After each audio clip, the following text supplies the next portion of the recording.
The stage-coach door slammed shut behind Florence Reed with such finality that she knew her old life had ended forever. And as the dust settled around her worn boots in the middle of Hot Springs, New Mexico territory, in the summer of 1878, she clutched her single carpetbag and tried not to let the tears fall. Her family had sent her away 3 weeks ago, the shame of her situation, too much for them to bear in their small Virginia town. Florence was 20 years old and unmarried, and the whispers about her had grown too loud after Thomas Whitmore had courted her publicly for 6 months, only to abandon her when his wealthy family arranged a more suitable match. The scandal was not that anything improper had occurred, but that Florence had been foolish enough to believe his promises, foolish enough to let everyone see how deeply she cared, and then foolish enough to confront him publicly when he cast her aside. Her mother had wept. Her father had raged.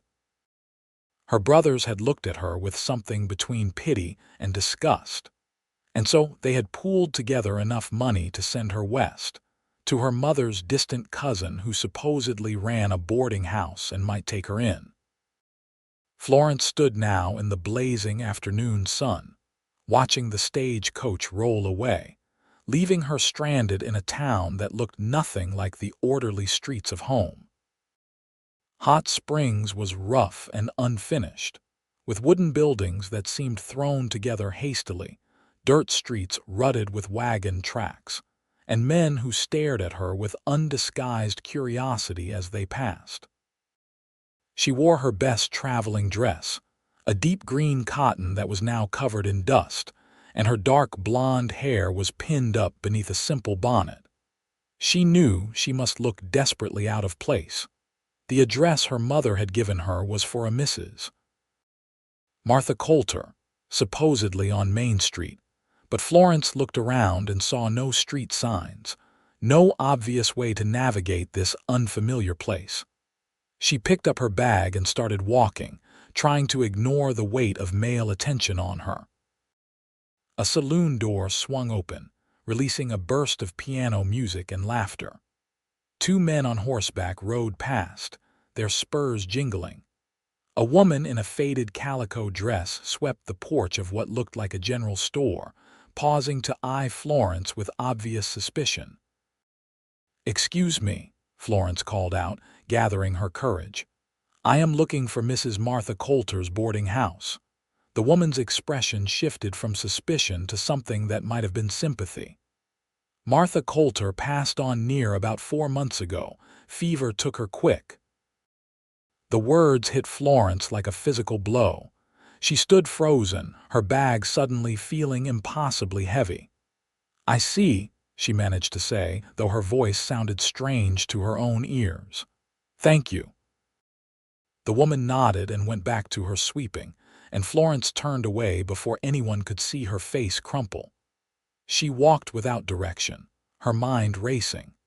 She had almost no money left, certainly not enough for a return journey even if her family would take her back, which she doubted. She knew no one here. She had no prospects, no plan, nothing but the clothes in her bag and the growing realization that she might have made a terrible mistake in coming west. She found herself at the edge of town, where the buildings gave way to open land, dotted with scrub brush and distant mountains. The sun was beginning its slow descent, painting the sky in shades of orange and pink that would have been beautiful if Florence had not been so afraid. She sat down on a large rock and let herself cry, quiet tears that she wiped away quickly with the back of her hand. "Miss, are you all right?" The voice startled her, and she looked up to see a man standing a respectful distance away, his hat in his hands. He was tall and lean, with dark hair that needed cutting and eyes that were an unusual shade of gray. He wore simple working clothes, dusty from the trail, and there was genuine concern in his expression. Florence stood quickly, smoothing her skirts and trying to compose herself. "I am fine, thank you. Begging your pardon, but you do not look fine." He spoke gently, not moving closer. "I am Kade Harrison. I work at the Double H Ranch just outside town. Are you lost?" Something about his straightforward manner, the lack of judgment in his voice, made Florence's carefully constructed composure crack. "I came here to stay with my mother's cousin, but I have just learned she passed away months ago. I have nowhere to go and very little money, and I do not know what I am going to do." Kade Harrison's gray eyes darkened with concern. He was perhaps 24 or 25, Florence guessed, with a weathered face that suggested he spent most of his time outdoors. "That is a difficult situation," he said carefully. "Do you have any other family nearby?" "No one. I came from Virginia. My family sent me here because—" She stopped, unwilling to share the humiliating details with this stranger. "They sent me here for a fresh start." Kade seemed to understand what she was not saying. He replaced his hat and thought for a moment. "The hotel in town is not a proper place for a lady alone. Too many rough types passing through. But there is a widow woman, Mrs. Sarah Brennan, who takes in washing and mending. She might have a room to rent if you can work." "I can work," Florence said quickly. "I can sew and cook and clean. I'm not afraid of hard work." "I believe you," Kade said, and there was something in his tone that made Florence feel like he really did. "Come on, I will take you to Mrs. Brennan's place. It is back in town, near the church." He picked up her bag before she could protest and started walking back toward the main street, keeping his pace slow enough that she could easily keep up. Florence followed, grateful beyond words for this unexpected kindness from a stranger. "Have you been in Hot Springs long?" she asked as they walked, trying to make polite conversation. "About 3 years. Came out from Kansas after the war. You fought?" "I was young, but yes, at the end." His tone suggested he did not want to discuss it further, and Florence did not press. She knew many men carried scars from that conflict, some visible and some not. They walked through the town as the evening shadows lengthened. Kade nodded to people they passed, and Florence noticed how they responded, returning his greetings with respect. Whatever his position, he was clearly known and trusted here. Mrs. Brennan's house was a small adobe structure near a modest white church. Kade knocked on the door, and after a moment, a woman in her 50s opened it. She had iron-gray hair pulled back in a severe bun and sharp blue eyes that assessed Florence in an instant. "Kade Harrison, what brings you by at this hour?" "Evening, Mrs. Brennan. This is Miss Florence Reed. She just arrived from Virginia, expecting to stay with Martha Coulter, but nobody told her about Martha passing. She needs a place to stay and is willing to work for her room." Mrs. Brennan's expression softened slightly as she looked at Florence. "Martha was my friend. You must be Emily's daughter." "Emily's niece, actually. Her daughter's child." "I see. Well, come inside, girl. Let me look at you properly." Florence followed Mrs. Brennan inside, glancing back to see Kade standing in the doorway.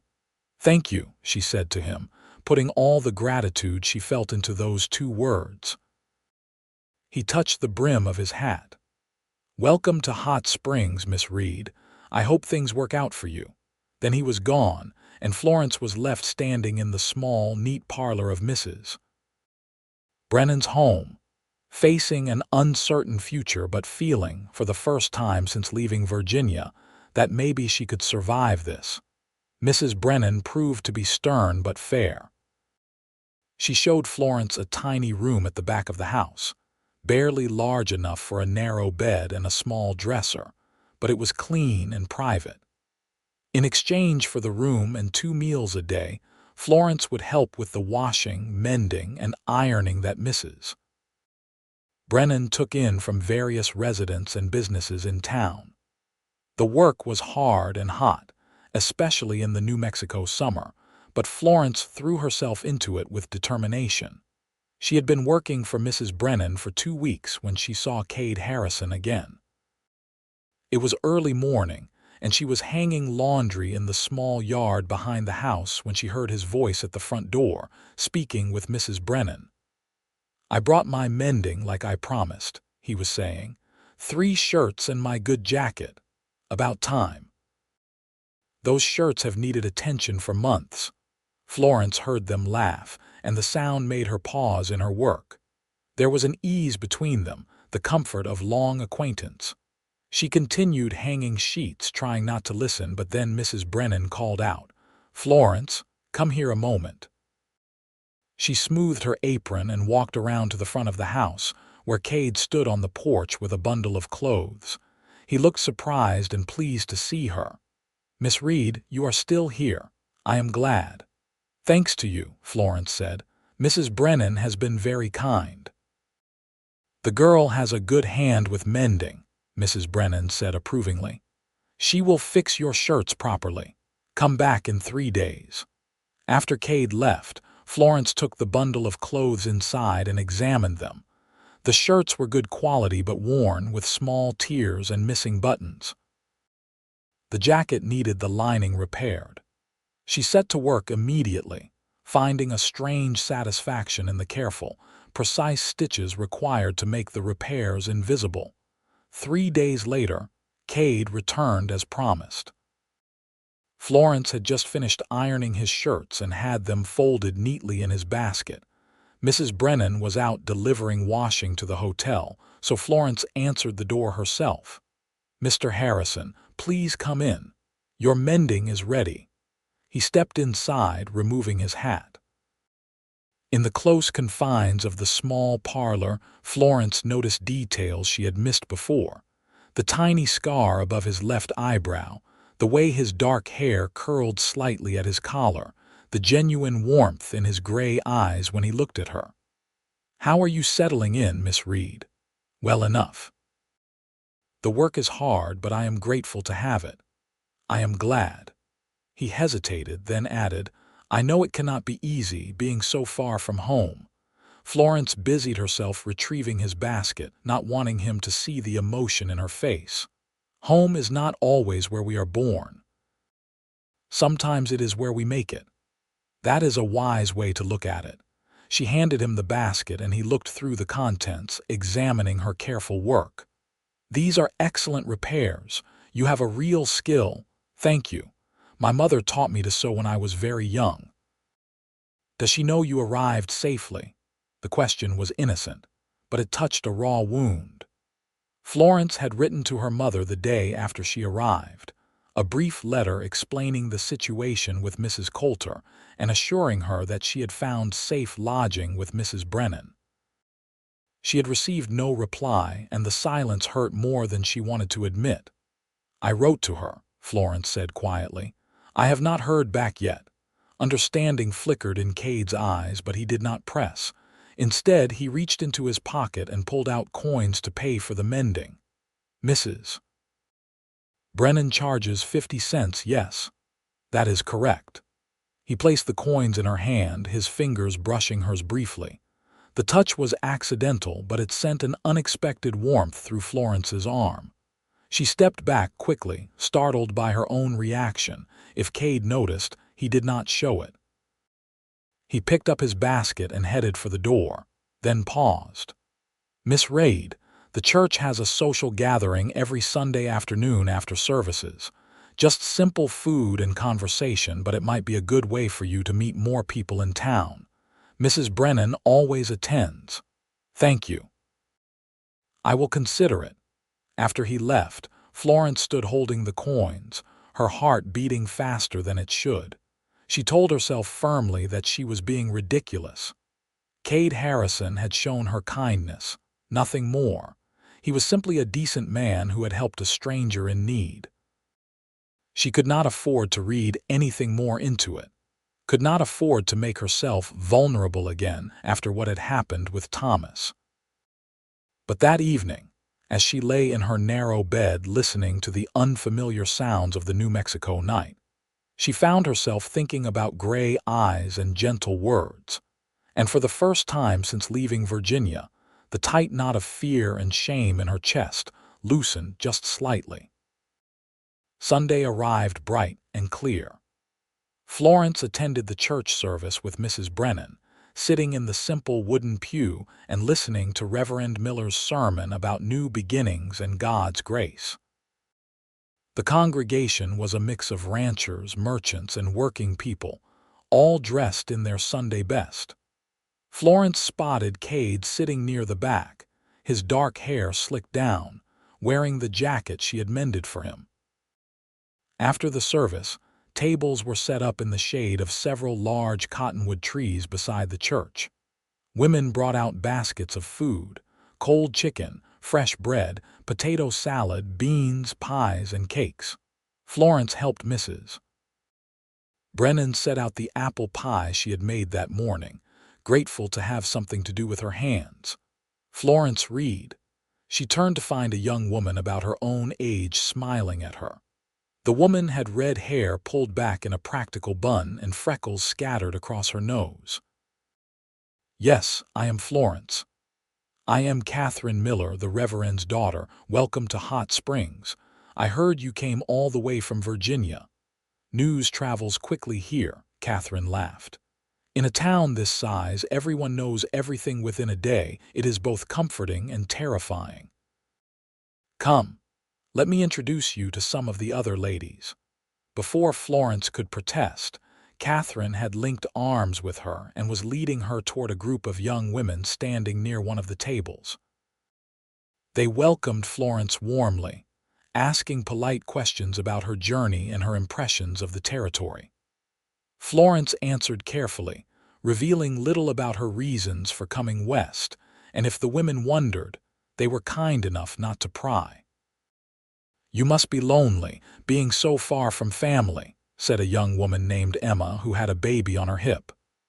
"I am keeping busy with work," Florence said diplomatically. "You should come to our quilting circle," Emma suggested.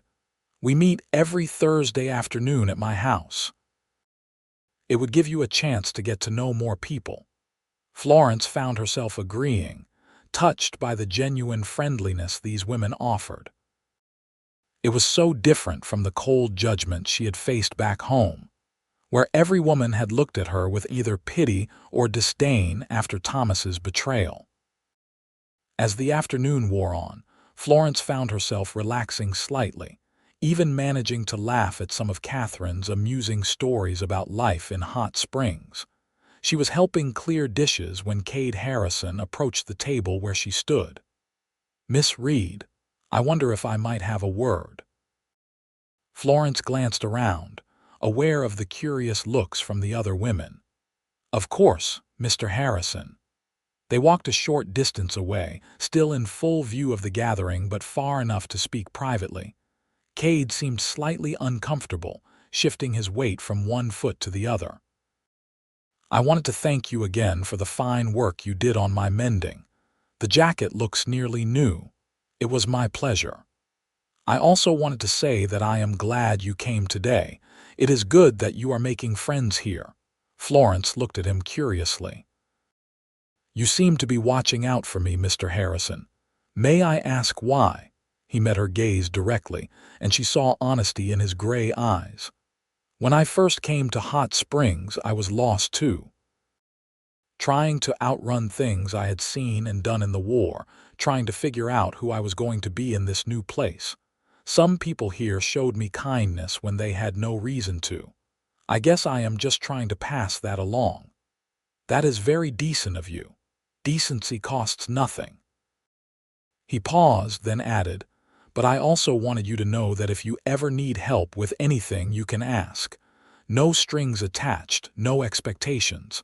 Just one person helping another."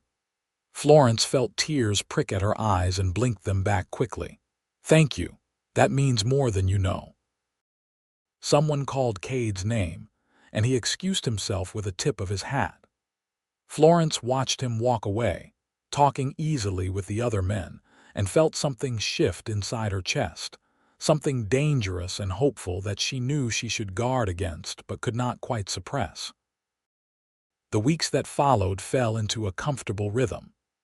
Florence worked hard for Mrs. Brennan, earning her keep and slowly saving the small amounts of money that came her way from particularly satisfied customers who gave her extra for especially fine mending work. She attended the Thursday quilting circle, where the women gradually stopped treating her as a curiosity and began to accept her as one of their own. She went to church on Sundays and stayed for the social gatherings afterward, where she often found herself in conversation with Kade Harrison. Their talks were never long and always proper, but Florence found herself looking forward to them.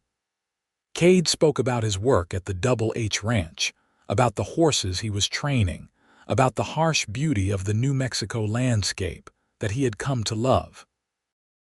Florence told him about her life in Virginia, carefully editing out the painful parts, focusing instead on happy memories of her childhood, her love of reading, her dreams of someday having a garden of her own. "What would you grow?" Kade asked one Sunday as they stood in the shade of the cottonwoods, watching children run and play nearby. "Roses, I think. My grandmother had the most beautiful rose garden. White roses and pink ones and deep red ones that smelled like heaven. And vegetables too, of course. Tomatoes and beans and squash.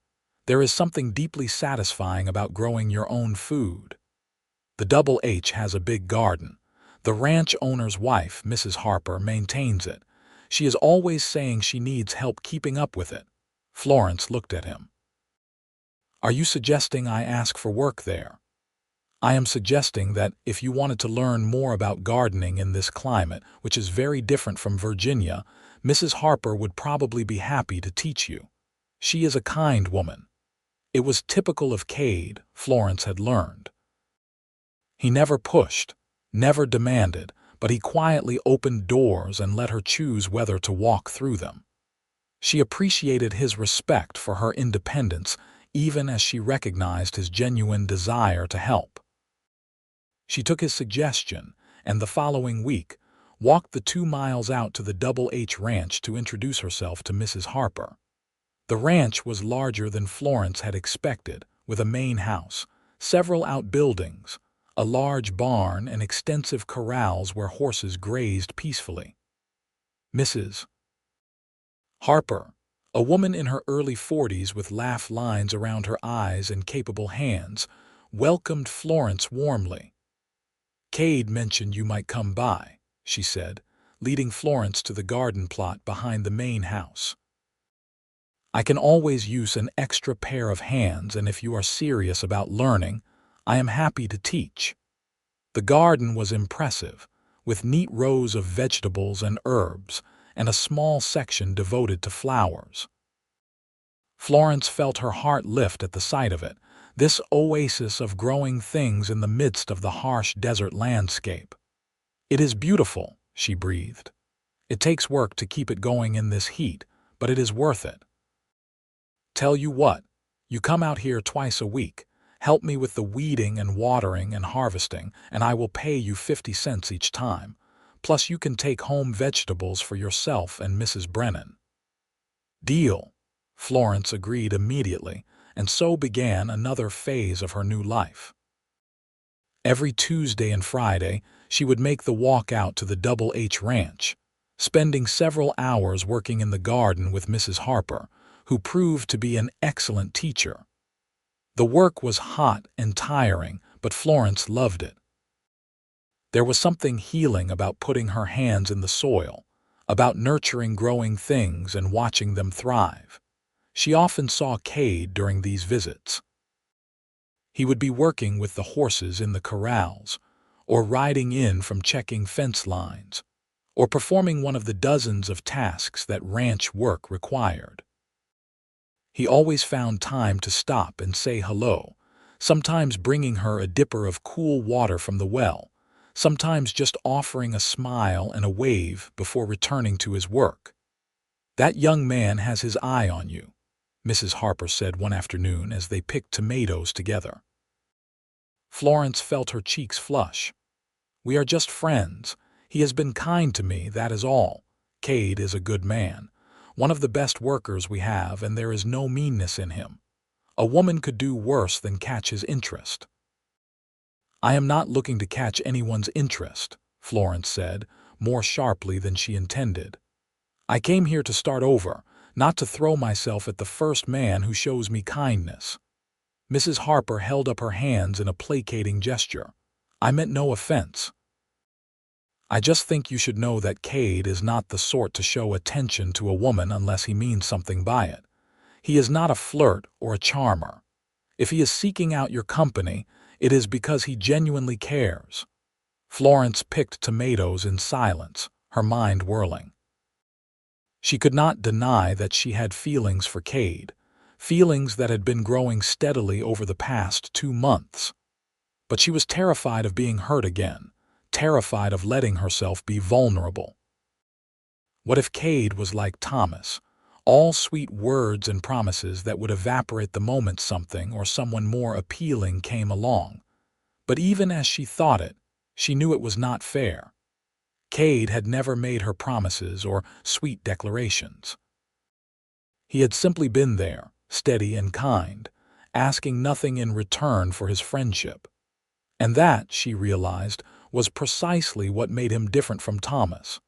Thomas had swept her off her feet with grand gestures and passionate proclamations. Kade offered something quieter but infinitely more valuable: constancy. That evening, as Florence walked back to town carrying a basket of fresh vegetables, she saw Kade riding toward her on his horse. He slowed as he approached, then dismounted to walk beside her. "May I walk with you a ways?" he asked. "I would like that." They fell into step together, the horse plodding along behind them. The sun was beginning to set, painting the sky in brilliant shades of orange and purple. The air was finally starting to cool after the heat of the day. "Mrs. Harper says you are a natural with the garden," Kade said. "She is very pleased with your work. I love it. It makes me feel like I am building something, creating something good. That is a fine way to feel." They walked in comfortable silence for a while. Then Kade said, "Florence, may I ask you something personal?" She tensed slightly but nodded. "You may ask. What happened to make your family send you away? You do not have to tell me if you do not want to, but I can see that it still hurts you, and I want to understand." Florence took a deep breath. They had reached a spot where a large boulder sat beside the trail, and she stopped walking, setting down her basket. Kade tied his horse to a scrub bush and waited patiently. "There was a man," Florence began, her voice steady despite the pain the words brought. "His name was Thomas Whitmore. He came from a wealthy family in our town. He courted me for 6 months, made me believe he intended to marry me. Everyone in town knew about our courtship. I thought I loved him. I certainly believed he loved me." She paused, gathering her thoughts. Kade said nothing, just listened. Then his family arranged a marriage for him with a girl from an even wealthier family. Just like that, he cast me aside. Stopped calling, stopped acknowledging me in public. When I confronted him about it, demanded to know why he had lied to me, he laughed. Said I should have known better than to think someone like him would actually marry someone like me. My family was respectable but not wealthy, you see. I was good enough to court but not good enough to marry. Florence's hands clenched into fists at the memory. The whole town knew about it. Everyone whispered about poor, foolish Florence Reed who had let herself be duped. My father was humiliated. My mother wept constantly. My brothers stopped speaking to me. They said I had brought shame on the family, that I should have been more careful, more modest, less trusting. And so they decided to send me away out of sight, where I could not remind everyone of their embarrassment. That is not shame, Kade said quietly. That is you being hurt by a worthless man and then punished for his cruelty. You did nothing wrong, Florence. The simple, firm way he said it made tears spring to Florence's eyes. Everyone else seemed to think I did. Then everyone else is wrong. Kade stepped closer, his gray eyes intense. You trusted someone who did not deserve your trust. That is not a failing. It shows you have a good heart. The shame belongs to him and to your family for blaming you instead of supporting you. You do not even know me, Florence whispered. How can you be so sure? I know you well enough. I have watched you these past months. I have seen how hard you work, how kind you are to everyone, how you are building a life here despite everything you have been through. I have seen your courage and your strength, and I know that what happened to you was not your fault. Florence turned away, overwhelmed by his words and by the emotions they stirred up. She heard Kade move closer behind her. Florence, may I tell you something? She nodded, not trusting her voice. I am falling in love with you. The words hung in the air between them, stunning in their simplicity. Florence spun around to face him, her heart pounding. What? Kade looked nervous but determined. I know it might be too soon to say it. I know you might not feel the same way, but I cannot keep it to myself anymore. I think about you all the time.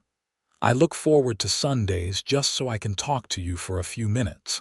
I volunteered to help Mrs. Harper with extra work around the ranch just so I would be nearby when you came to help with the garden. I am falling in love with you, and I needed you to know. Kade, Florence did not know what to say. Part of her wanted to run to protect herself from the possibility of more hurt, but another part, a braver part, wanted to take the risk. You do not have to say anything right now, Kade said quickly. I am not asking for promises or declarations. I just wanted you to know where I stand. I wanted you to know that when I look at you, I do not see shame or scandal or whatever your family thought they saw. I see a woman of strength and grace and kindness, a woman I would be honored to know better, if you would allow it. Florence looked into his eyes and saw complete sincerity. This was not Thomas with his practiced charm and empty promises. This was Kade, steady and true, offering her his heart with no games or pretense. I am afraid, she admitted. I am afraid of being hurt again. I am afraid of being foolish again. That is understandable. I would never ask you to ignore those fears. But I promise you this, Florence. I will never lie to you, I will never make you promises I cannot keep, and I will never be ashamed to be seen with you. If you decide you want to explore what might be between us, I will court you properly and honestly. And if you decide you do not want that, I will respect your choice and still be your friend. Florence felt something loosen in her chest, that tight knot of fear and shame that had been there since before she left Virginia. Here was a man offering her something precious, the chance to trust again, to hope again, to perhaps even love again. I think I might be falling in love with you too, she said softly. It terrifies me, but I think it might be true. The smile that spread across Kade's face was like the sun breaking through clouds. He reached out slowly, giving her time to pull away, and took her hand in his. His palm was calloused from work, but his touch was gentle. Then maybe we can be terrified together, he said, and see where this takes us. Florence squeezed his hand, and in that moment, standing beside the trail as the sun set over the New Mexico desert, she felt something she had not felt in a very long time. Hope. Over the following weeks, Kade courted Florence with a careful attentiveness that touched her deeply. He was always proper, always respectful, but his affection was clear in every gesture. He would ride into town in the evenings after his work was done to sit on Mrs. Brennan's porch and talk with Florence while she did mending. He invited her to come watch him train horses at the ranch, and she discovered he had a gift for it, a gentle patience that won over even the most skittish animals. He brought her small gifts, a book of poetry he thought she might enjoy, a length of pretty fabric for a new dress, wildflowers picked during his rides. Mrs. Brennan watched this courtship with obvious approval. That young man has a good head on his shoulders, she told Florence. And he looks at you like you hung the moon. Florence found herself smiling more, laughing more, daring to imagine a future that held happiness. She and Kade talked for hours about everything and nothing, discovering shared opinions and amusing differences. He told her more about his past, about the farm in Kansas where he had grown up, about losing his parents to illness when he was 16, about the war and his decision afterward to come west and start fresh. She told him about her childhood in Virginia, about her love of reading and her dreams of having a real home of her own someday.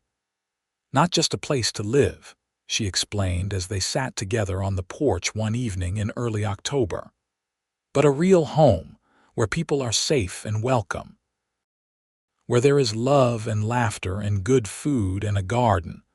Does that sound foolish? It sounds perfect, Kade said. It sounds like exactly the kind of home I would want to build. He was looking at her with such warmth that Florence felt her breath catch. They were sitting close together on the porch steps, close enough that his shoulder brushed hers. "Florence," he said softly, "I know we have only been courting for a few weeks, but I already know what I want. I want a future with you. I want to build that home you are dreaming about, and I want to build it with you by my side. Kade, I am not asking you to answer right now. I know you need time, but I wanted you to know that this is serious for me. You are serious for me." Florence turned to face him fully. In the fading evening light, his gray eyes were dark and earnest. She reached out and touched his face, tracing the line of his jaw with her fingertips. He went very still, barely breathing. "It is serious for me too," she whispered. "I did not think I would ever feel this way again, did not think I would ever want to, but you have changed everything." "May I kiss you?" Kade asked, his voice rough with emotion. Instead of answering, Florence leaned forward and pressed her lips to his. The kiss was soft and sweet, tentative at first, then deepening as Kade's arms came around her, holding her close. Florence felt her heart soaring, felt all her fears and doubts melting away in the warmth of his embrace. This was nothing like kissing Thomas had been. This felt real and true and right. When they finally pulled apart, both of them were breathing hard. Kade rested his forehead against hers, his arms still around her. "I love you, Florence Reed," he said. "I love you with everything I am." "I love you too," Florence said, and realized it was completely true. Somewhere along the way, without her quite noticing, Kade Harrison had become essential to her happiness, to her very sense of self. He had given her back something she thought she had lost forever: the ability to trust, to hope, to love without fear. The next day, Kade went to speak with Mrs. Brennan privately. When he left, the older woman called Florence into the parlor, her expression more gentle than Florence had ever seen it. "That young man just asked my permission to marry you," Mrs. Brennan said. "Since you have no family here to speak for you, he wanted to show respect by asking me, as the woman in whose house you live." Florence felt her heart start to race. "What did you tell him?" "I told him that the decision is yours to make, but that I could not think of a finer man or a better match. He is hardworking, honest, and clearly devoted to you. If you want my advice, I say marry him and count yourself blessed." That evening, Kade came by as usual, but instead of sitting on the porch, he asked if Florence would take a walk with him. They strolled through town as the sun set, exchanging greetings with people they passed, until they reached the small church where they had first really talked months ago. Kade led her to sit on the church steps, then took both her hands in his. He looked nervous, which Florence found endearing. "Florence, I know this might seem fast to some people, but I know my own heart. I have known since that first day I found you crying on the edge of town that you were someone special. And these past months of getting to know you have only confirmed it. You are everything I could ever want. You are strong and kind and brave. You make me want to be a better man. You make me think about the future instead of just getting through each day." He reached into his pocket and pulled out a small box, When he opened it, Florence saw a simple gold band with a small diamond that caught the light. "It is not fancy," Kade said. "I am just a ranch hand, and I do not have much. But I promise you that if you marry me, I will spend every day of my life making you happy. I will give you that home you dream about, that garden, that life filled with love and laughter. I will never be ashamed of you, never cast you aside, never make you feel less than the incredible woman you are. I will honor you and cherish you for as long as I live." Tears were streaming down Florence's face, but they were happy tears. "Yes," she said. "Yes, I will marry you." Cade's whoop of joy startled birds from nearby trees. He stood and pulled Florence up with him, spinning her around as she laughed.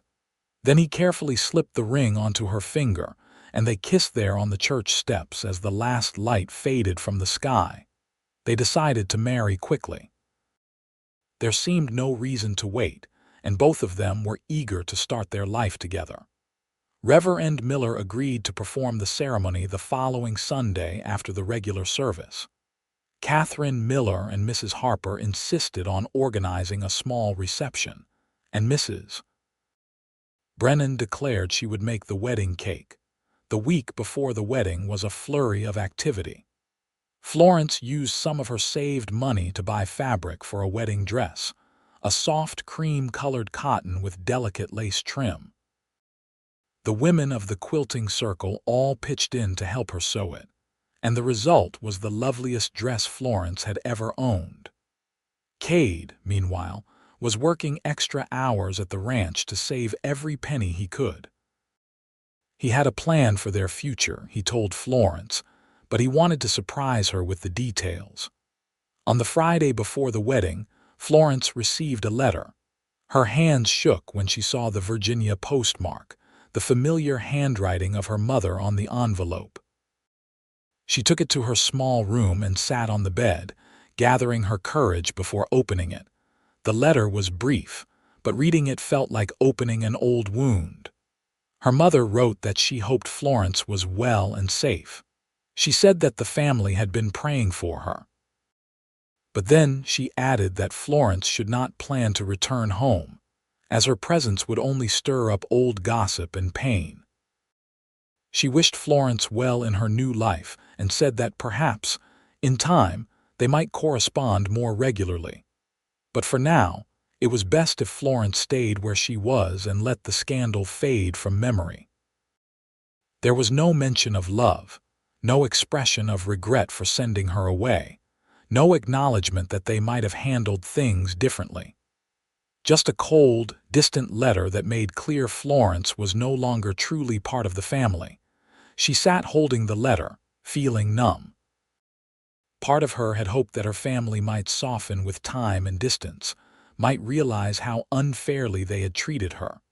But this letter destroyed that hope. She was truly alone in the world, with no family to turn to. A knock on her door interrupted her thoughts. "Florence, dear, Kade is here," Mrs. Brennan called. Florence quickly wiped her eyes, tucked the letter in her dresser drawer, and went out to the porch where Kade waited. He took one look at her face and his expression turned concerned. "What happened?" "I received a letter from my mother. They do not want me to come back. I'm not welcome in their home anymore." The hurt in her voice made Cade's jaw tighten. He pulled her into his arms, right there on the porch where anyone might see, and held her close. "Their loss," he said fiercely. "You deserve so much better than people who would cast you aside. And I promise you, Florence, you will never have to face that kind of rejection again. You will have a home with me, a real home, and you will always be wanted and cherished there." Florence held on to him, drawing strength from his solid presence. "I was foolish to hope they might change their minds. It was not foolish, it was human. But now you can stop hoping and start living. We will build our own family, you and me. We will create something better than what either of us had before." His words soothed the raw hurt in Florence's heart. He was right. She did not need her birth family's approval or acceptance. She had found something better here in this rough western town, people who valued her for who she was, and a man who loved her without conditions or reservations. 2 more days, she said, pulling back to look at him. 2 more days and I will be your wife. I am counting every hour, Kade said with a smile that made her heart flutter. Sunday morning dawned clear and bright. Florence woke early, her stomach fluttering with a mixture of excitement and nerves. Mrs. Brennan helped her dress, pinning up her hair and arranging her veil, exclaiming over how beautiful she looked. "You are radiant, my dear. Absolutely radiant." The church was full when Florence arrived. It seemed like the entire town had turned out for the wedding, crowding into the pews and spilling out onto the lawn. Catherine Miller served as Florence's attendant, and another ranch hand from the Double H stood up with Kade. But Florence barely noticed any of it. All she could see was Kade, standing at the front of the church in his best suit, his dark hair neatly combed, his gray eyes fixed on her with such love that it took her breath away.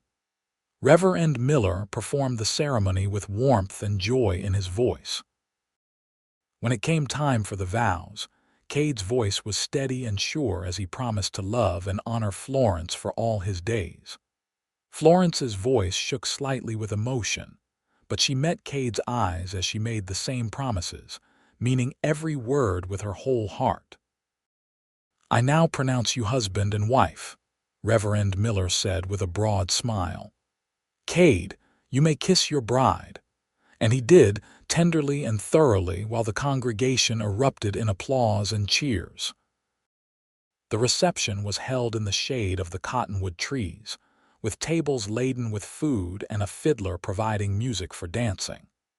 Florence found herself embraced and congratulated by dozens of people, many of whom she barely knew but who seemed genuinely happy for her.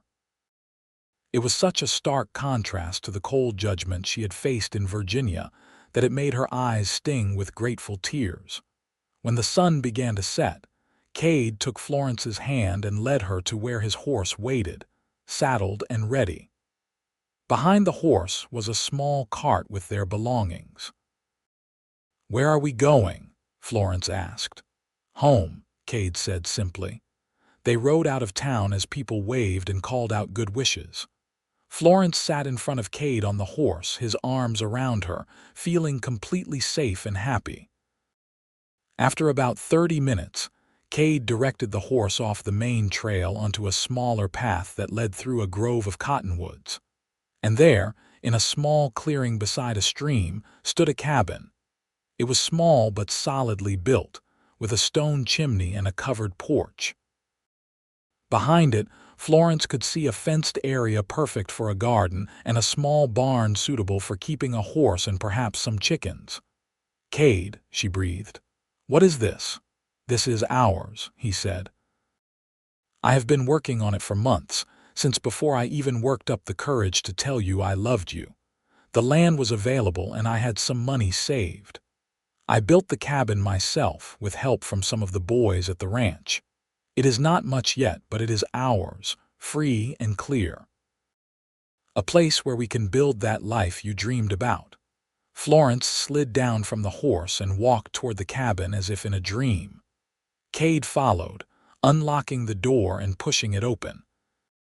Inside was a single large room with a fireplace at one end, a small stove, a table and chairs, and a bed covered with a beautiful quilt that Florence recognized as Mrs. Brennan's handiwork. There were curtains at the windows and a rag rug on the floor.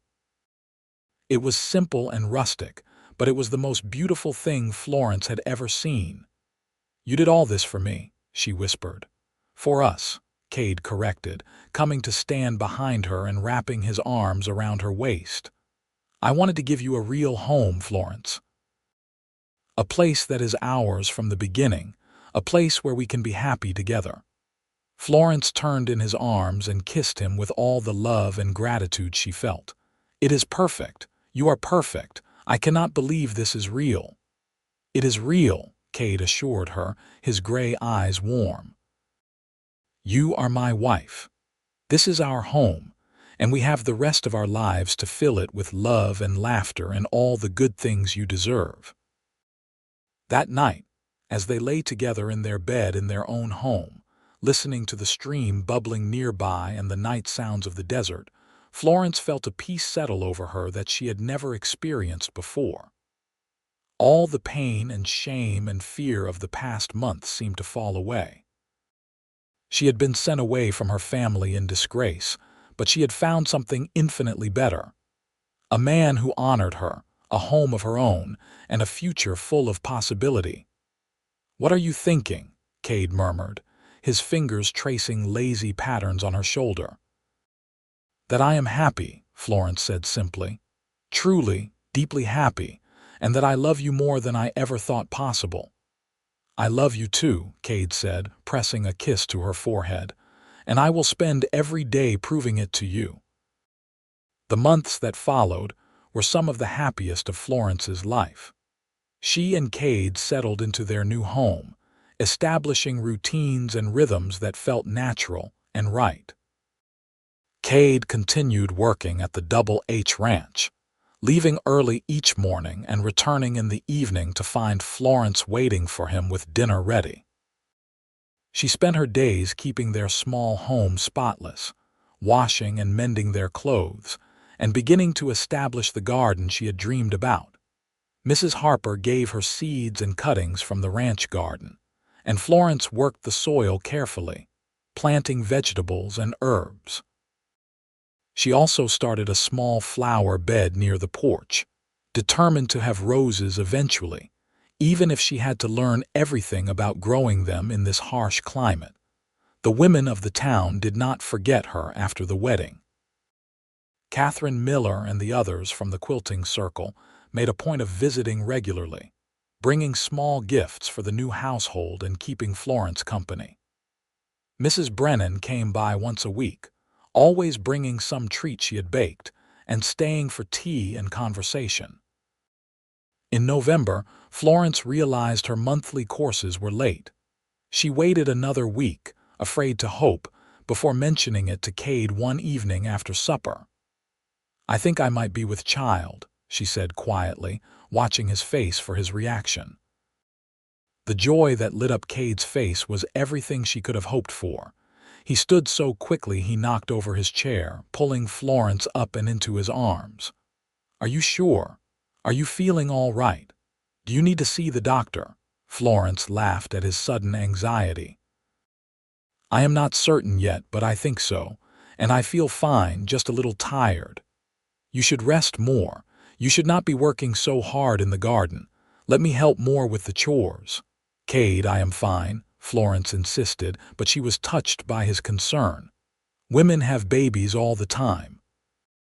"But yes, I will see the doctor when we go to town on Sunday to be sure." Dr. Matthews confirmed the pregnancy and told Florence she was about 2 months along, which meant the baby would arrive sometime in late May or early June. Florence and Kade floated through the rest of that day in a daze of happiness, making plans and dreaming about the future. "Boy or girl, it does not matter," Kade said as they rode home that evening. "As long as the baby is healthy and you are safe." "I hope it has your eyes," Florence said, leaning back against his chest. "I hope it has your smile," Kade countered. Winter came to New Mexico, bringing cooler temperatures and occasional rain. Florence spent more time indoors, sewing baby clothes and blankets, preparing for the arrival of their child. Her belly grew slowly at first, then more noticeably as winter turned to spring. Kade was endlessly attentive, worrying over her constantly, insisting she rest more and let him handle the heavier chores. In April, when Florence was 7 months along, they received an unexpected visitor. Florence was hanging laundry on the line behind the cabin when she heard a horse approaching. She walked around to the front of the house, one hand on her swollen belly, and stopped in shock. Her brother James sat on a horse in their yard, looking travel-worn and uncertain. "Florence," he said, dismounting. "I hope I am not intruding." Florence stared at him, a flood of emotions washing over her. James was 3 years older than she was, and they had been close as children, but he had been among those who had turned away from her after the scandal with Thomas. "What are you doing here?" she finally managed to ask. "May I come in? I have ridden a long way." Florence hesitated, then nodded. She led him inside where the small cabin was warm and tidy, evidence everywhere of the life she had built. She saw James taking it all in, his expression unreadable. "You are with child," he said. "Yes, my husband and I are expecting our first baby in June." "Husband, so you are married then?" "Yes, for nearly 7 months now, to a good man who loves me and treats me with respect." James looked down at his hands. "Florence, I came here to apologize. What we did to you, what I did to you, it was wrong. You needed your family's support and we cast you out instead. It has haunted me these past months. Mother would not hear of it, but I had to come, had to see if you were all right, had to tell you I am sorry." Florence sank into a chair, her mind reeling. "It has been almost a year, James. Almost a year of silence, of being made to feel like I did something shameful when all I did was trust the wrong person. I know, and I have no excuse except fear and foolishness. We were wrong, Florence. Father was wrong to send you away, Mother was wrong to let it happen, and I was wrong to go along with it instead of standing up for you." "What do you want from me?" Florence asked. "Forgiveness. I do not know if I deserve that. I just wanted you to know that at least one member of your family realizes how badly we failed you, and I wanted to see for myself that you are all right." Before Florence could respond, the door opened and Kade walked in, home early from the ranch. He took in the scene immediately, his gaze moving from Florence's distressed face to the stranger standing in their home. "Who are you?" Kade asked, his voice calm but with an edge of steel. "This is my brother James," Florence said. "He came from Virginia." Kade's expression hardened. "I see. And what brings you here after all this time?" James met Kade's gaze steadily. "I came to apologize to my sister for the way our family treated her, and to make sure she is all right." "She is more than all right," Kade said, moving to stand beside Florence, his hand on her shoulder. "She has a home and a husband who loves her and a baby on the way. She has friends and a community that values her. She has built a good life here, no thanks to her family." "I can see that," James said, "and I am glad, truly. Florence deserves happiness." "She deserved her family's support," Kade shot back. "She deserved to be defended instead of abandoned." "You are right. I know you are right." James looked at Florence. "I am not asking you to come back. I am not asking you to forgive or forget. I just wanted you to know that I am sorry, that I regret my part in what happened, and that if you ever need anything, you can write to me and I will help however I can." Florence looked up at Kade, silently asking for his support. He squeezed her shoulder gently, letting her know he would back whatever decision she made. "I appreciate that you came all this way," Florence said slowly. "And I appreciate the apology. But the truth is, James, I do not need my family anymore. I have a new family here. I have Kade and our baby and friends who have shown me more kindness in less than a year than our family showed me in 20 years. I will not reject you or refuse to speak to you, but things can never go back to the way they were." James nodded, looking pained but accepting. "I understand." "That is fair. You can stay the night," Florence said. "You look exhausted and it is a long ride back to town. We do not have much space, but we can make room. I would not want to impose." "You are here now," Florence said, "and despite everything, you are still my brother. Stay the night, and in the morning you can start back to Virginia." They gave James dinner and made him a pallet on the floor by the fireplace. The conversation was stilted and awkward, but Florence felt glad she had offered the hospitality. It was proof to herself that she had healed, that she could face her past without falling apart. The next morning, James prepared to leave. Before he mounted his horse, he turned to Florence one more time. "You seem happy here, really happy." "I am," Florence said, taking Kade's hand. "I found where I belong. Then I am glad, and I am sorry it took me so long to see what we did to you." He hesitated, then added, "Would it be all right if I wrote to you sometimes? I would like to know how you are and about the baby when it arrives." Florence considered. "You may write." "I cannot promise I will always write back, but you may write." James nodded, mounted his horse, and rode away. Florence and Kade stood together watching him go, Kade's arm around her shoulders. "Are you all right?" Kade asked. "I am." It was strange seeing him after all this time. But it also felt like closing a door that had been left open. "I have clarity now. That chapter of my life is truly over." "And this chapter?" Kade asked, placing his hand gently on her belly where their child grew. "This chapter is just beginning," Florence said with a smile. "And I cannot wait to see what it brings." The baby came on a warm evening in early June. Florence had been feeling restless all day, moving from task to task without settling. As the sun began to set, she felt the first unmistakable pains of labor. Kade immediately rode to fetch Dr. Matthews and Mrs. Harper, both of whom had agreed to help with the birth. The labor was long and difficult, stretching through the night and into the next day. Florence had never experienced such pain, such exhaustion. But every time she felt like she could not go on, Kade was there, holding her hand, wiping her forehead, murmuring words of love and encouragement. Finally, as the sun reached its zenith on that June day, Florence gave one final push and heard the most beautiful sound in the world, her baby's first cry. Dr. Matthews held up a squalling, red-faced infant, and Florence saw through her tears of relief and joy that she had a son. "A healthy boy," Dr. Matthews announced with a smile. "Congratulations." Kade cut the cord with shaking hands, then watched as Mrs. Harper cleaned and wrapped the baby before placing him in Florence's arms. Florence looked down at her son, at his tiny perfect features and the way his little fists waved in the air, and felt her heart expand with a love so fierce it took her breath away. "He is perfect," she whispered. "Just like his mother," Kade said, kissing her forehead. Tears were running down his face unashamedly. "You did so well, Florence.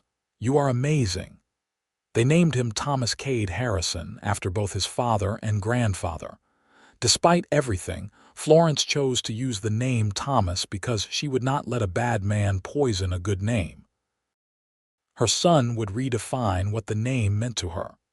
The weeks after Thomas's birth passed in a blur of sleepless nights and endless feedings.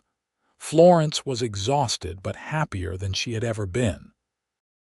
Kade was a devoted father, walking the floor with Thomas when he cried, changing his nappies without complaint, and looking at his son with such naked adoration that it made Florence fall in love with him all over again. The women of Hot Springs rallied around the new parents, bringing meals and offering advice and giving Florence much-needed breaks to rest. Mrs. Brennan came often, delighting in holding the baby and telling Florence she was a natural mother. As summer turned to fall, life settled into a new rhythm.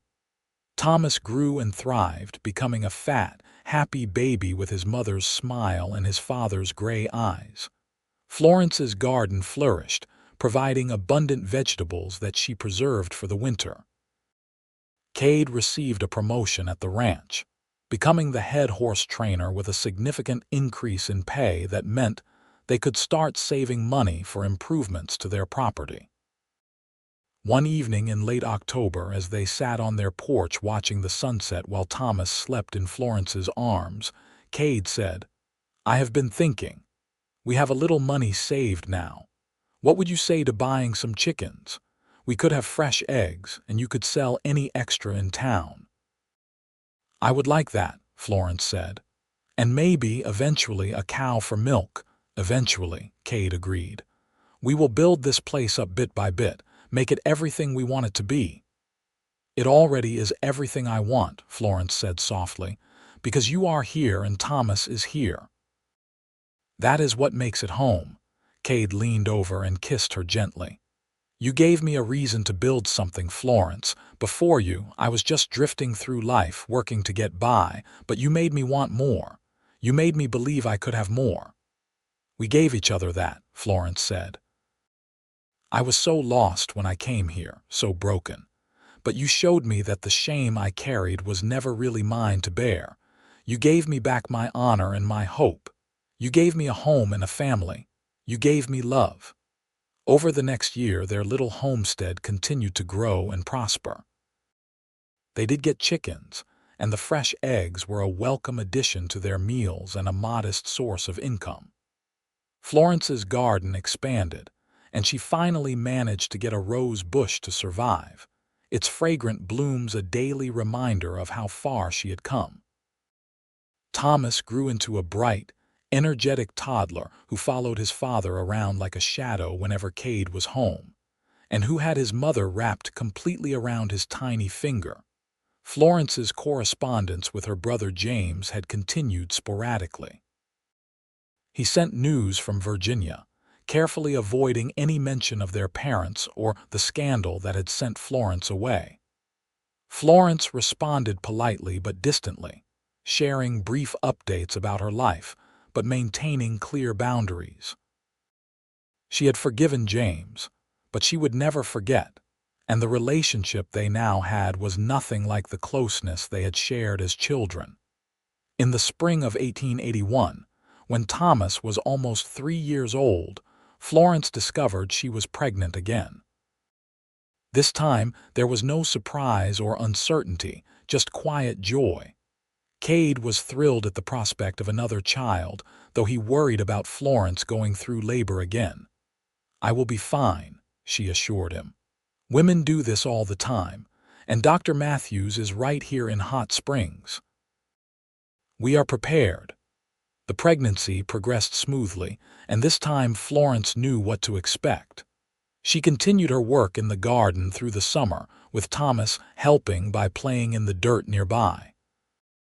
The women of her quilting circle threw her a small celebration, bringing gifts for the new baby. Tiny gowns and blankets and knitted booties. In late September, Florence went into labor again. This birth was faster and easier than Thomas's had been, and within a few hours, Florence was holding a daughter with a shock of dark hair and lungs that could wake the dead. They named her Rose Emily Harrison, after the flowers Florence loved and the grandmother she had never really known. Rose was as different from Thomas as night from day, quieter and more serious, studying the world with intense focus even as an infant. With 2 children now, life became even busier. Thomas, at 3, was jealous at first of the baby who took so much of his mother's attention, but he soon became fiercely protective of his little sister. Florence watched her children play together and felt her heart might burst with happiness. Kade, true to his word, spent every day making sure Florence knew she was loved. He helped with the children without being asked, took on extra work to provide for his growing family, and still found time to sit with Florence in the evenings, holding her hand and talking about their dreams for the future. I want to expand the barn, he said one evening in early 1882. We could get a few more animals, maybe some pigs, and I have been thinking about getting more land if it becomes available. Build this place into a real ranch someday. You want to stop working for Mr. Harper? Florence asked. Eventually, yes. I love the work, and the Harpers have been good to me, but I want to work for myself for us. I want to build something our children can inherit, something that will last. Florence squeezed his hand. Whatever you think is best, I trust you. Over the next few years, Kade's dreams slowly became reality. They acquired more land, expanded their operation to include pigs and a few cattle. Kade trained horses on the side, building a reputation as one of the best horse trainers in the territory. Their little homestead became a working ranch, modest but profitable. Florence's days were full with managing the household, caring for the children, tending her ever-expanding garden, and helping Kade with the ranch work whenever she could. It was exhausting but satisfying work, and she fell into bed each night tired but content. Thomas and Rose grew up surrounded by wide open spaces and hard work. Thomas, at 6, was already helping his father with the animals, showing a natural gift with horses that made Kade's eyes shine with pride. Rose, at 4, preferred the garden, working alongside her mother and asking endless questions about every plant and insect she encountered. In the summer of 1884, Florence realized she was pregnant again. She was 30 years old now, and this pregnancy felt different, harder on her body. But she and Kade welcomed the news with joy, and Thomas and Rose were excited to be getting another sibling. This time, the birth was difficult. Florence labored for 2 days, and there were moments when Dr. Matthews looked worried. But finally, she delivered another son, smaller than her other babies but healthy. They named him David after Kade's father. The recovery was slow, and Florence found herself more tired than she had ever been. But looking at her 3 beautiful children, at the home she and Kade had built together, at the life they had created from nothing, she felt only gratitude. One Sunday afternoon, in the fall of 1885, the whole family was outside enjoying the pleasant weather. Thomas, now 7, was showing Rose, 5, how to feed the chickens. David, just over a year old, was toddling around the yard under Florence's watchful eye. Kade was working on repairing a section of fence, and Florence sat on the porch steps, mending a shirt and watching her family with a full heart. Mrs. Harper rode up on her horse, which was unusual. She usually sent word if she needed to see them. Florence stood, concerned, but Mrs. Harper was smiling as she dismounted. "Florence, Kade, I have some news. Mr. Harper wants to sell a section of our southern pasture, the piece that borders your property. He is getting older and wants to downsize the operation a bit. He wanted to offer it to you first before putting it on the market." Kade came over, wiping his hands on his pants. "How much land?" "About 80 acres. Good grazing land, a small creek running through it. He is asking a fair price, and he said he would be willing to work out payments over time if you need it." Kade and Florence exchanged glances. 80 acres would more than double the size of their property. It would mean they could expand their herd significantly, maybe even build a second barn. "We will need to look at our finances carefully," Kade said. "But yes, we are definitely interested. Tell Mr. Harper we will come by this week to discuss terms." After Mrs. Harper left, Kade picked up Florence and spun her around, making her laugh and the children squeal with delight. "We are really doing this," he said. "We are building something real, something that will last." "We already have built something real," Florence said, gesturing to their children, their home, the life they had made. "This land is just an addition to what we have already created." That night, after the children were asleep, Kade and Florence lay in bed talking about the future. It had been 7 years since Florence had arrived in Hot Springs, disgraced and alone and afraid. Now she had a husband who loved her, 3 beautiful children, a thriving ranch, and real friends who valued her. She had not just survived being sent away, she had flourished. "You ever regret it?" Kade asked softly. "Coming west, leaving everything you knew behind?" "Not for a single moment," Florence said honestly. "Being sent away was the best thing that could have happened to me, though I could not see it at the time. If I had stayed in Virginia, I would have been miserable, always carrying that shame, always being whispered about. Here, I got to start over. I got to discover who I really was, and I got to meet you. How could I ever regret that? I thank God every day that you got off that stagecoach in Hot Springs, Kade said, pulling her closer. You changed my life, Florence. You gave it meaning and purpose and joy. We saved each other, Florence said, resting her head on his chest. That is what we did. They did buy the additional land from Mr. Harper, and true to form, he was generous with the payment terms. Over the next few years, the Harrison ranch continued to grow. Kade hired on a young man to help with the increased workload, and Florence found herself managing not just a household but a small business operation. The children thrived. Thomas grew tall and strong, with his father's quiet competence and his mother's kind heart. Rose was fierce and independent, equally comfortable in the garden or on horseback. David was the baby, sweet and affectionate, always ready with a hug. In 1888, when Thomas turned 10, he started helping with the horse training in earnest. Kade taught him patiently, passing on his knowledge and skills. Watching father and son work together with the horses, their heads bent close as they discussed technique, made Florence's heart swell with pride and love. That same year, Florence received a letter from Virginia with a black border. Her father had passed away. The letter was from James, and it contained an unexpected request. Their mother wanted to see Florence again, wanted to meet her grandchildren. She was elderly now and in poor health, and she regretted the estrangement. Florence showed the letter to Kade, uncertain how to feel. "What do you want to do?" he asked.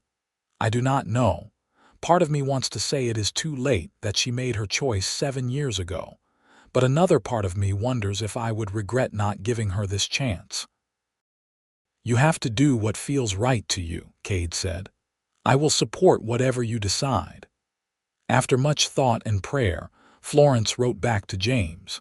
She said she was willing to allow correspondence with her mother, but that her mother would have to earn back her trust. She included a photograph of herself with Kade and the children, wanting her mother to see the life she had built. Her mother's response came a month later. It was a long letter, filled with expressions of regret and shame for how she had handled the situation with Thomas Whitmore.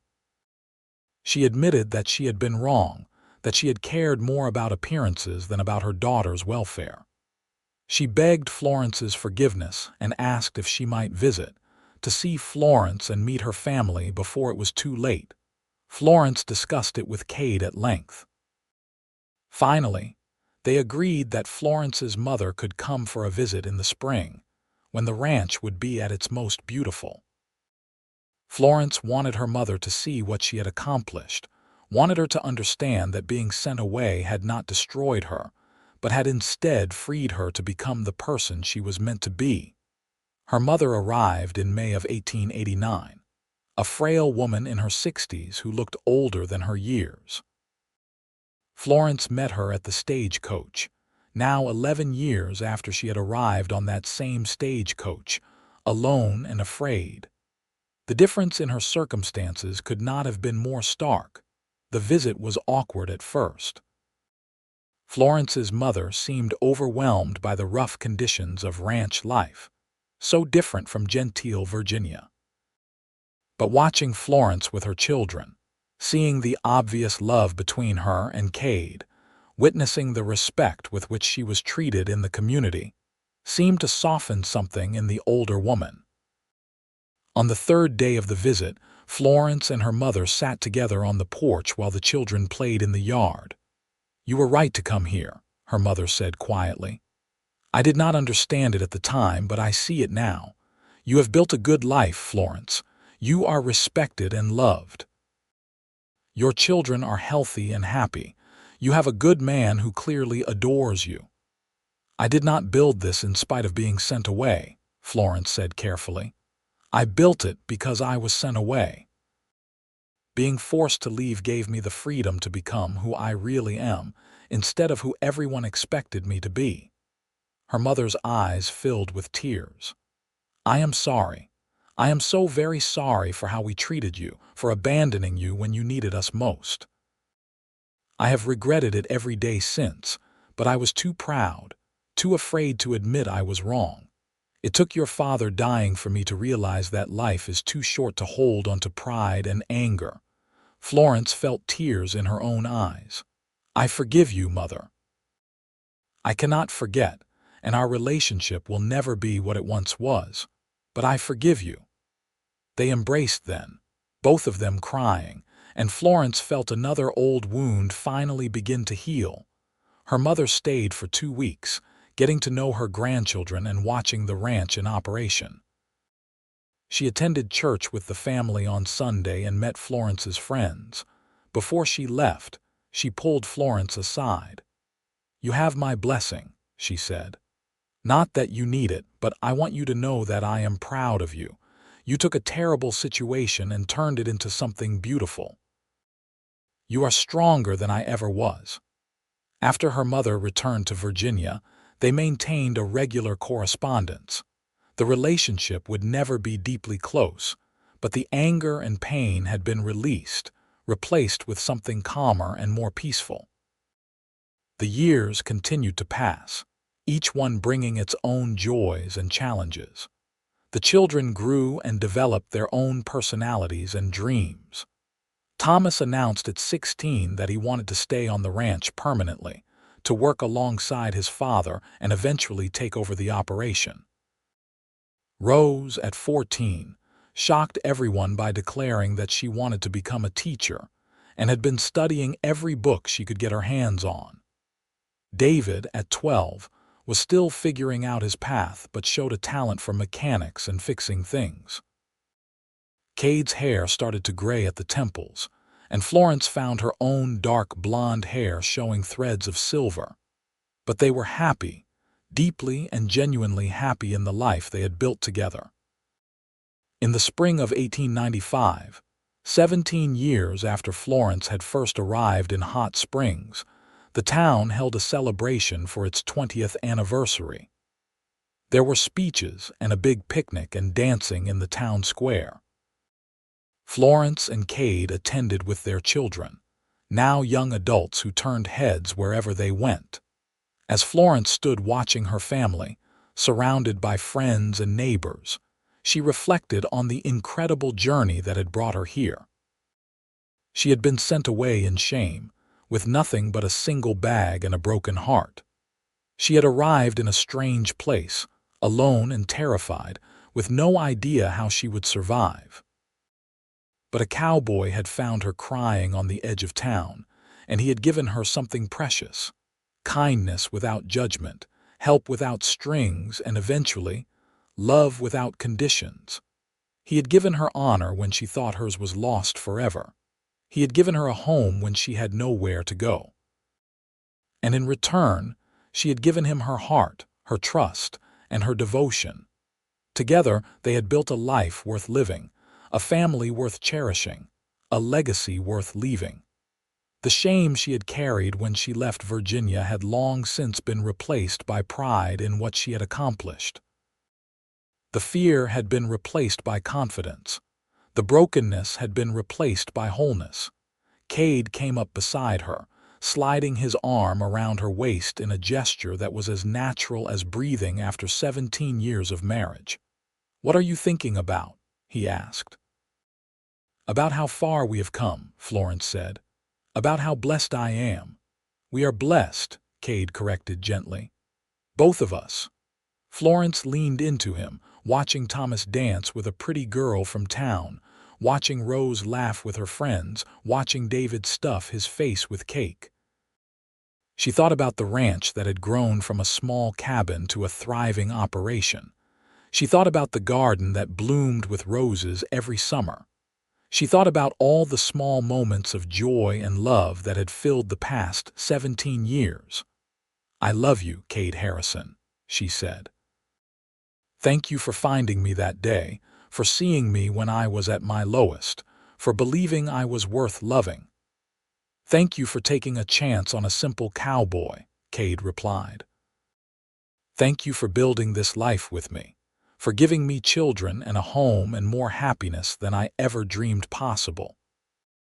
They stood together as the sun set over Hot Springs, painting the sky in brilliant colors, and Florence knew that being sent away from her family had been the beginning of her real life, not the end. In losing everything, she had found what truly mattered. In being cast out, she had been freed. And in the arms of a cowboy with gray eyes and a good heart, she had found her true home. The next morning, Florence woke early as she always did. She made breakfast for the family, tended her chickens, and worked in her garden. But her mind kept drifting back to the celebration, to the milestone it represented. 20 years the town had existed, and she had been part of its story for 17 of those years.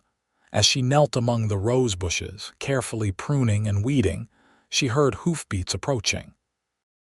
Looking up, she saw a rider she did not recognize approaching the house. She stood, brushing dirt from her skirts, and walked to meet him.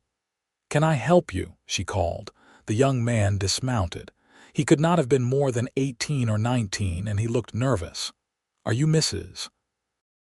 Harrison, madam?" "I am. I am Jack Winters.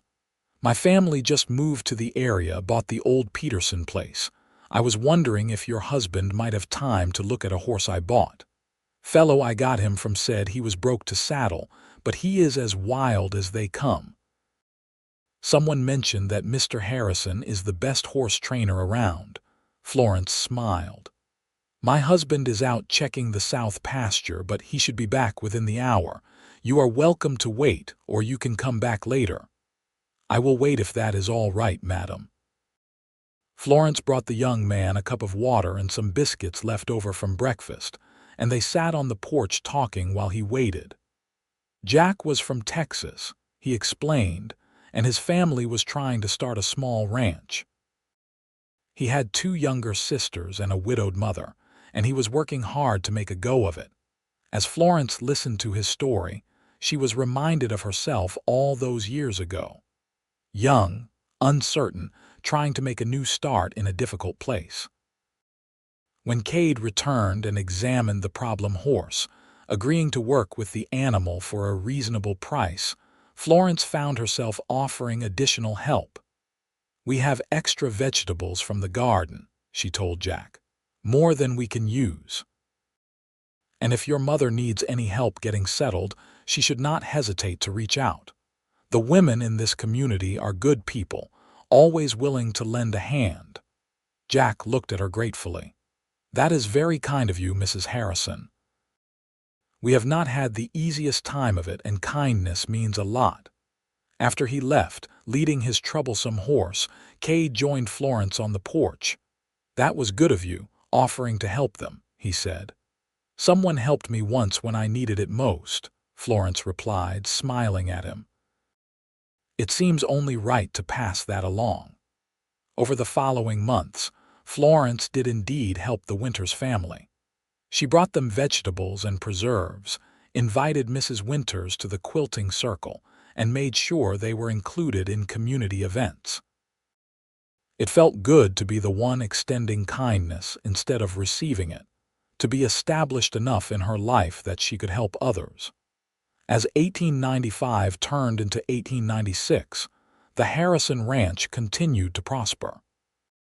Thomas, now 18, was proving to be an excellent ranch hand and horse trainer, just like his father.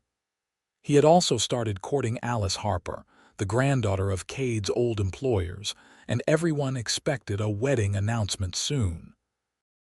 Rose, at 16, had indeed pursued teaching and was helping out at the small schoolhouse in town, studying under the current teacher with plans to take over when the older woman retired. David, at 14, had built himself a small workshop where he spent hours tinkering with machinery and fixing things for neighbors. Florence and Kade watched their children growing into capable adults with pride and a touch of wistfulness. The house that had once been filled with the noise and chaos of young children was quieter now, though still warm and full of love.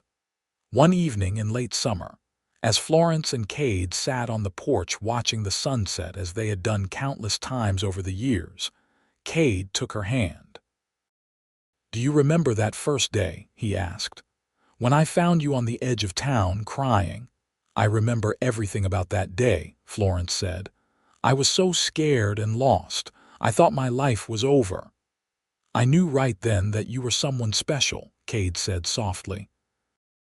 "I did not know I was going to fall in love with you, but I knew you were worth helping, worth knowing."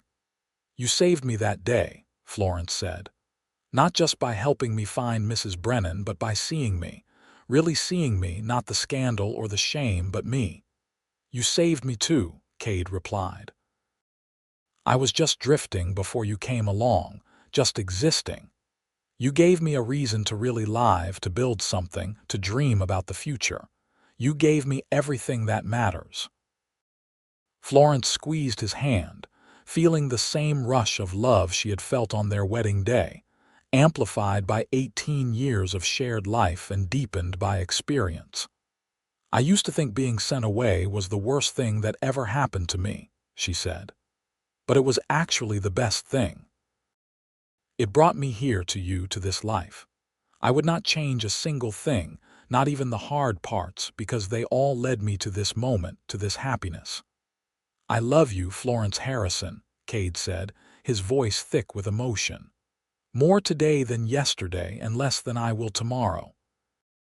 "I love you too," Florence replied.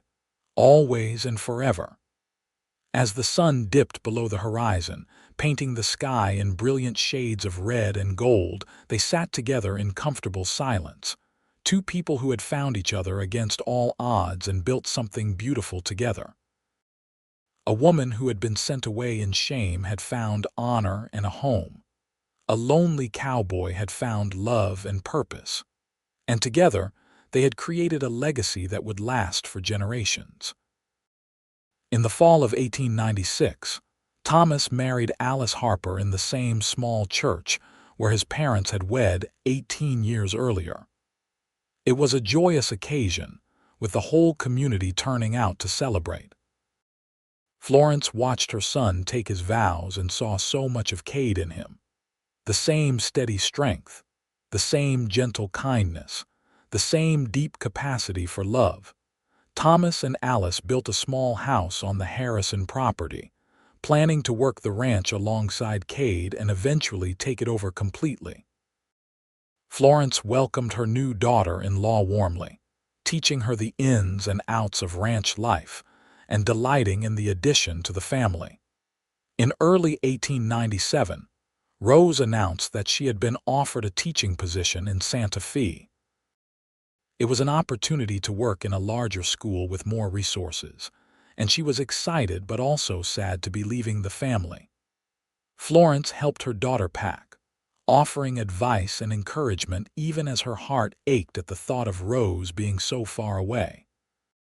"You have always been meant for more than this small town," Florence told Rose on the day before she left. "I am so proud of the woman you have become. Strong and smart and independent. Never be afraid to chase your dreams wherever they lead." "I learned that from you," Rose said, hugging her mother tightly. "You showed me that women can build their own lives, that we do not have to let other people's expectations limit us. You are the bravest person I know." After Rose left, Florence threw herself into helping Alice settle into ranch life and spoiling David, who at 15 was growing up far too fast. She also continued her work in the community, serving as a mentor to younger women who were trying to establish themselves in the territory. In the summer of 1898, Alice gave birth to Florence and Kade's first grandchild, a baby girl they named Grace. Becoming a grandmother was an experience Florence had not quite been prepared for. Holding that tiny baby in her arms, seeing her son's face light up with the same wonder and love she remembered from when her own children were born, made Florence feel like everything had come full circle. "You are going to spoil her rotten," Kade teased as Florence rocked the baby, singing softly. "That is a grandmother's prerogative," Florence replied with a smile. Over the next few years, more grandchildren arrived. Thomas and Alice had 2 more children, a boy and another girl. Rose returned from Santa Fe for visits and eventually with a husband of her own, a teacher she had met there. They settled in Albuquerque, close enough to visit regularly but far enough away to have their own adventures. David, after years of tinkering and learning, opened a blacksmith and repair shop in Hot Springs, quickly becoming indispensable to the community. By 1900, Florence was 42 years old and Kade was 46. They had been married for 22 years, together for nearly as long as Florence had been alive when they first met. Their ranch was one of the most successful in the area. Their children were all healthy and thriving, and their grandchildren brought endless joy. One Sunday after church, Catherine Miller, who had been one of Florence's first friends in Hot Springs, approached her with a proposition. "Several of us have been talking," Catherine said. "We think it is time Hot Springs had a proper school building, not just that old shack we have been using. We want to raise money to build something better, and we want you to help lead the effort." Florence was surprised and honored. "Why me?" "Because you have proven that anything is possible with determination and hard work," Catherine said simply. "You came here with nothing and built an incredible life. You raised 3 successful children, helped run a prosperous ranch, and have always been one of the first to help others. People respect you, Florence. Your voice carries weight." Florence agreed to help, and over the next year she worked with a committee of community members to raise funds and plan the new school building.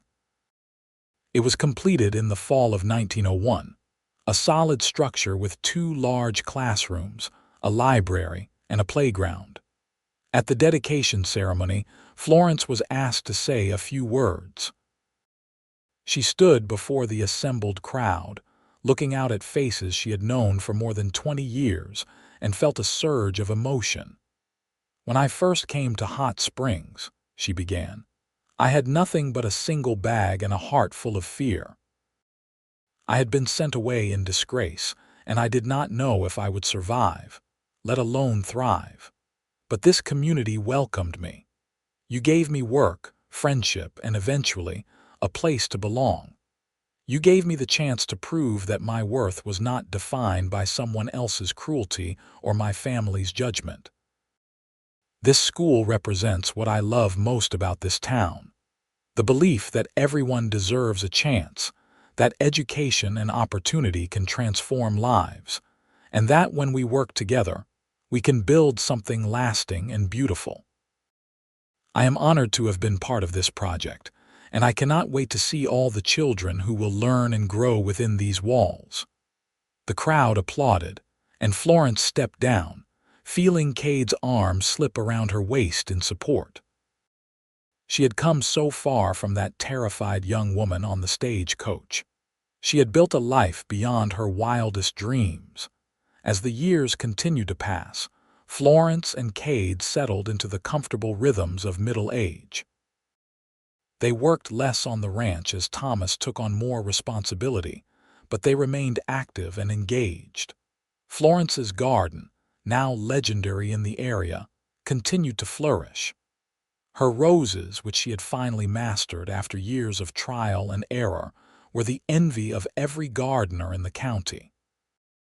In 1903, Florence received word that her mother had passed away peacefully in her sleep. The relationship they had rebuilt in her mother's final years had never been deeply close, but Florence was glad they had made peace. She attended the funeral in Virginia, Kade by her side, and finally laid to rest the last remnants of the pain from her youth. Back in Hot Springs, life continued in its pleasant patterns. Grandchildren grew and multiplied. The ranch prospered. The community thrived. And through it all, Florence and Kade's love remained the foundation on which everything else was built. On their 25th wedding anniversary in 1903, their children threw them a surprise party. Friends and neighbors gathered at the ranch, and there was food and music and dancing. Florence stood in the middle of her property, surrounded by her family and friends, and felt overwhelmed with gratitude for the life she had been given. Late that night, after everyone had gone home and the house was quiet, Florence and Kade lay in bed talking, as they had done nearly every night for a quarter century. 25 years, Florence marveled. Sometimes it feels like yesterday we were standing in that church, and sometimes it feels like we have been together forever. Both things are true, Kade said, pulling her close. You are still the girl I fell in love with, but you are also the woman who has walked beside me through all these years. Every day with you has been a gift, Florence. Even the hard days, she teased gently. Especially the hard days, Kade said seriously. Because those are the days that showed me how strong we are together, how nothing can shake us when we face it as a team. Florence rested her head on his chest, listening to the steady beat of his heart. If I could go back and tell that terrified girl on the stage coach what her future holds, she would never believe me. She would never believe that such happiness was possible. Maybe that is for the best, Kade said thoughtfully. Maybe we need to walk through the dark times to really appreciate the light. Maybe we need to experience loss to really cherish what we find. You are very wise, Kade Harrison. I just learned from the best, he replied, kissing her forehead. As Florence drifted off to sleep that night, safe in her husband's arms, she reflected on the incredible journey her life had been. She had been sent away for bringing shame to her family, but a cowboy had given her honor and a home. More than that, he had given her love, respect, and partnership. He had seen her worth when others saw only scandal. He had offered her a future when she thought she had none. Together, they had built not just a ranch or a family, but a legacy of kindness, hard work, and enduring love. They had shown their children and grandchildren that circumstances of birth or past mistakes did not have to define your future, that courage and determination could overcome any obstacle, and that true love was not about grand gestures but about showing up every single day, choosing each other over and over again. The years that followed brought their share of joys and sorrows, as all lives do. They celebrated more weddings and births, mourned losses of friends and community members, weathered droughts and hard winters, and continued to grow together. Their love, tested by time and strengthened by experience, remained as constant as the New Mexico sun. As Florence grew older, she never forgot the girl she had been when she first arrived in Hot Springs. That girl's pain and fear and shame had shaped her, but they had not defined her. She had chosen to be defined instead by her resilience, her capacity for love, and her determination to build something beautiful from the ashes of her old life. And when Florence Harrison finally passed away peacefully in her sleep at the age of 87, surrounded by children, grandchildren, and great-grandchildren, she left behind a legacy that extended far beyond the successful ranch or the beautiful garden or even the loving family. She left behind a story of redemption and hope, a testament to the truth that being cast out can sometimes be the first step toward finding where you truly belong, and that shame forced upon you by others need never become the truth of who you are. Kade, who outlived her by only 2 years, never stopped missing her. But he faced those final years with gratitude for the life they had shared, for the love they had built, and for the extraordinary gift of having found his soulmate in the most unexpected of circumstances. Their story became part of the history of Hot Springs, passed down through generations as an example of how kindness, courage, and love can transform lives. The Harrison Ranch continued to operate, run by their descendants, and Florence's garden, carefully tended by loving hands, continued to bloom with roses every summer, a living memorial to a woman who had been sent away in shame but who had found honor, a home, and a love that lasted beyond even death itself.